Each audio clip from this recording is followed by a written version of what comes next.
વાલા વિદ્યાર્થી મિત્રો, મારી યુટ્યુબ ચેનલમાં તમારું હાર્દિક સ્વાગત છે। આજે આપણે S Y B Com sem 4 cost accounting chapter number 1 પડતર નાણાકીય હિસાબોમાંની મેળવણીવાળો દાખલા નંબર 17 જોવાનો છે। મિત્રો 17ની રકમ આ છે, કોમેન્ટ આવેલી છે, જેથી દાખલો ગણાવું છું। તો આની અંદર 3 પત્રકો બનાવવાના છે। કેટલા પત્રકો બનાવવાના છે? 3। નાણાકીય હિસાબ મુજબ વેપાર નફા નુકસાન ખાતું, પડતર પત્રક, નફા નુકસાન મેળવણી પત્રક।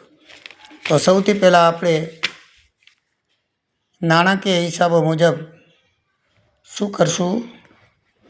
નફા નુકસાન ખાતું બનાવશું। તો મિત્રો એમાં જે વિગત આપેલી છે એ પ્રમાણે જોઈએ તો શરૂનો સ્ટોક 25,000નો આપેલ છે, ખરીદી 2,90,000ની, વેતન મજૂરી 4,10,000ની, પરોક્ષ ખર્ચ 2,05,000નો। એટલે આ વેપાર ખાતું છે, એટલે એમાં શરૂઆતનો સ્ટોકમાં ખરીદી અને વેતન અને પરોક્ષ ખર્ચ આવશે, બીજું કાંઈ આવશે નહીં। બીજા ખર્ચા બધા નફા નુકસાન ખાતામાં આવશે। આ બાજુ વેચાણ આપેલું છે 12 લાખનું, એટલે 12 લાખ આવશે। અર્ધ તૈયાર માલનો સ્ટોક આપેલો છે 20,000, એટલે એ આવશે। આખરનો સ્ટોક પણ એક દાખલામાં આપેલું છે 10,000, એ આવશે। અને 10,000 એકમનું ઉત્પાદન છે અને 8,000 એકમો વેચાણ છે, એટલે આખરના સ્ટોકમાં 2,000 એકમો વધ્યા, એટલે એ સ્ટોક આપણે મૂળ કિંમતે 90 રૂપિયાને ભાવે 1,80,000 આવશે। હવે આ જે 20,000 કયા છે? તો રકમની અંદર આપેલા છે 20,000 આર્યા 5,000 ચાલુ કામ ખાતે હતી, 10,000 ને 5,000, 20,000 છે, બરાબર છે। વેચાણ કેટલું છે? 12 લાખનું। તો 12 લાખ આપણે એ વેચાણ તરીકે લીધા છે। આ 20,000 છે। આખર સ્ટોક આ કયો છે? 10,000। તો એમાં આખર સ્ટોક આપણને 10,000નો આપેલો છે। આ જો કાચા માલનો આખર સ્ટોક 10,000 આપેલો છે, તો એ આપણે 10,000 અહીંયા લીધેલો છે। બીજો આખર સ્ટોક 2,000 એકમો કયા? તો એમાં મિત્રો લખેલું છે કે 8,000 એકમો વેચાણ થયું છે અને વર્ષ દરમિયાન 10,000 એકમોનું ઉત્પાદન છે। તે 10માંથી 8 જાય એટલે 2,000 એકમ વધે, એ 90 રૂપિયાનું પડતર કહેવાય, એટલે 1,80,000નો સ્ટોક કહેવાય। હવે 90 રૂપિયા પડતર કેવી રીતે આવી? તો જો એમાં શરૂઆતનો સ્ટોક 25,000નો છે, એમાં 2,90,000 ખરીદી, મજૂરી 4,10,000, પછી પરોક્ષ ખર્ચા 2,05,000, એટલે કુલ 9,30,000નો ખર્ચો થયો। એમાંથી 10 લાખ આખર સ્ટોક અને અર્ધ તૈયાર માલ 30,000 બાદ કરી, એટલે આ 9 લાખ રૂપિયા છે ને એ આપણને પડતર કિંમત આવી। તો 10,000 એકમોની પડતર કિંમત ભાગ્યા 10,000 એટલે 90 રૂપિયા એક એકમના મૂળ પડતર ભાવ કહેવાય, બરાબર। આપણે જે આ વેચાણ કરેલું છે 8,000 એકમ, એને ભાગ્યા 12, એ નહીં લઈએ, એ તો નફો ચડાવીને આવેલું છે। આપણે જે આ 2,000 એકમો વધેલા છે, 10માંથી 8 બાદ કરીએ, એ આપણને પડ્યો કેટલામાં? તો આટલા આ ખર્ચ બાદ કરો, 1, 2, 3 ને 4, આ જે ખર્ચ ટોટલ કરશો એટલે 9,30,000 થશે। એમાંથી આ બે બાદ કરો એટલે 9 લાખ થશે। 9 લાખ ભાગ્યા 10,000 એકમ છે ટોટલ, એટલે 90 રૂપિયા થયો, એટલે 2,000 ગુણ્યા 90 એટલે 1,80,000 મિત્રો આવ્યા। આ બાજુનું ટોટલ કરો 14,10,000, આ બાજુ 4,80,000 ખૂટશે, એટલે 14,10,000, 4,80,000 એ નફો આપણે અહીંયા લઈ આવ્યા। હવે આ બધા ખર્ચા દાખલામાં આપેલા છે।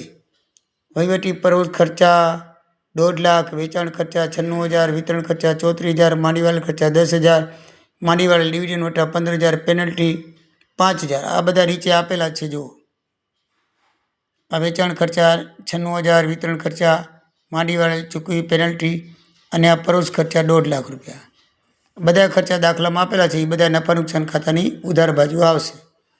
અને આ બાજુ 4,80,000 નફો લઈએ આપણે અહીંયાથી વેપાર ખાતેથી, અને ભાડાની આવક 18,000 ને 20,000 દાખલામાં બતાવી છે। અહીંની છેલ્લી બે આઈટમ 18,000 ને 12,000, સોરી, તો 18,000 ને 12,000 આપણે અહીંયા લખી નાખીએ। 4,80 ને 30, 5,10,000 થાય। આ બાજુ ટોટલ આટલા સુધીનું મારો તો 2 લાખ 3,10,000 થાય છે, 2 લાખ ખૂટે છે, એટલે 5,10,000 થયું, એટલે ચોખ્ખો નફો 2 લાખ રૂપિયા થયો। કેટલો નફો થયો? 2 લાખ રૂપિયા થયો મિત્રો। હવે પત્રક નંબર 2 બનાવવામાં આવશે,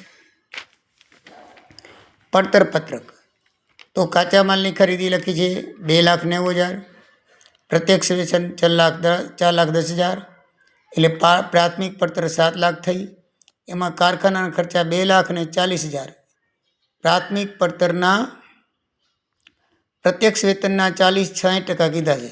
એટલે પ્રત્યક્ષ વેતન 4,10,000 છે. એમાં 10,000 સ્ટોક બાદ કરો એટલે 4 લાખ રહે. એના 60%, 2,40,000 ઉમેરી એટલે 9,40,000 કારખાના પડતર આવે.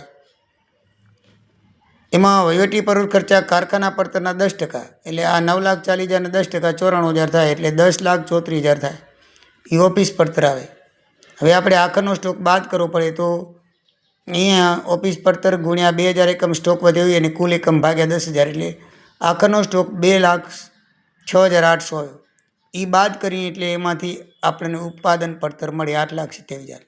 એમાંથી વેચાણ ખર્ચા કેટલા છે? 1 એકમ પર 10 રૂપિયા લખ્યું છે. વેચાણ એકમ 1 એકમ પર 10 રૂપિયા. તો 8,000 એકમ વેચાણા છે તો 10 રૂપિયા એટલે 80,000 થાય.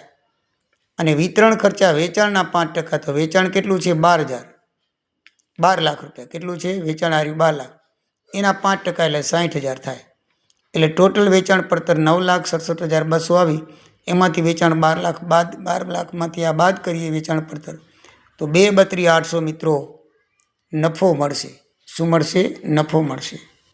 હવે આપણને એમ થાય કે જે સૂચના જે છે એમાં આપણે જો માલ સામાન પડતરની ખરી કિંમત લીધી, જે લેવાની હતી એ જ લીધી છે, એમાં કોઈ ફેરફાર કર્યો નથી. બરાબર છે. 2,90,000 ને 4,10,000. પછી શું કીધું છે? શિરોપરી ખર્ચ પ્રત્યક્ષના 60% અને પરોક્ષ ખર્ચ કારખાનાના 10%. અને વેચાણ ખર્ચા એકમ દીઠ 10 રૂપિયા લેખે. તો એ પ્રમાણે જ આપણે અહીંયા લીધું છે. જો એ પ્રમાણે જ આપણે શું કર્યું છે? અહીંયા લીધેલું છે. અહીંયા ગણતરી કરેલી છે. આ 60%ની અને 10%ની. બરાબર છે. અને પછી વેચાણ ખર્ચ એકમ દીઠ 8,000 એકમ વેચાણા છે એ પ્રમાણે લીધું છે. વિતરણ ખર્ચ વેચાણના 5% લેખે સૂચના મુજબ લીધું, 12 લાખના 5%, તો 60,000. ટોટલ વેચાણ પડતર 9,67,200 થઈ. એ વેચાણમાંથી બાદ કરી તો 2,32,800 2,32,800 પડતરના હિસાબ મુજબ નફો આવે મિત્રો. શું આવે? પડતરના હિસાબ મુજબ નફો આવે. હવે આપણે નફા નુકસાન મેળવવાની પત્રક ઉપર જઈએ તો પડતરના હિસાબ મુજબ આપણે નફો લેશું 2,32,800. એમાં કારખાનાના ખર્ચમાં વધારો કેટલો થયો મિત્રો? તો મિત્રો 2,40,000 હતા, એમાં આપણે 2 લાખ લીધા તો 40,000નો વધારો. પરોક્ષ ખર્ચનો વધારો કેટલો છે? 60,000.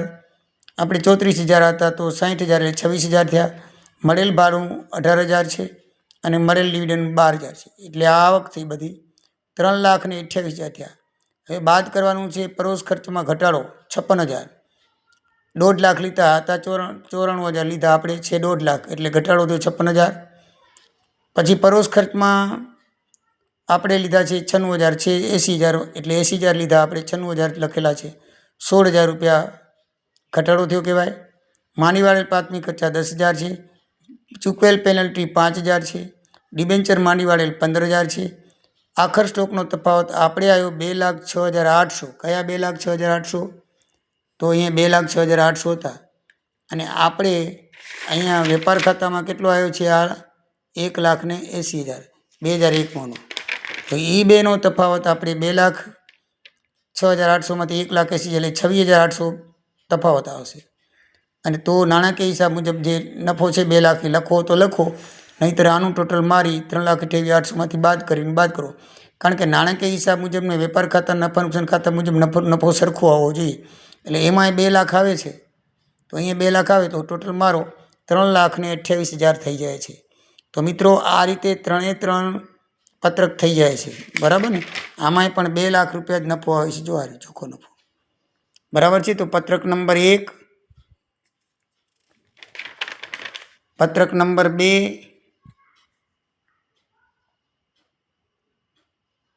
અને પત્રક નંબર 3, 3 તમને ગણતરી કરીને બતાવી આપ્યા છે. કાંઈ ના સમજણ પર તો ફરીથી કોમેન્ટ કરજો. જય સિયારામ. જય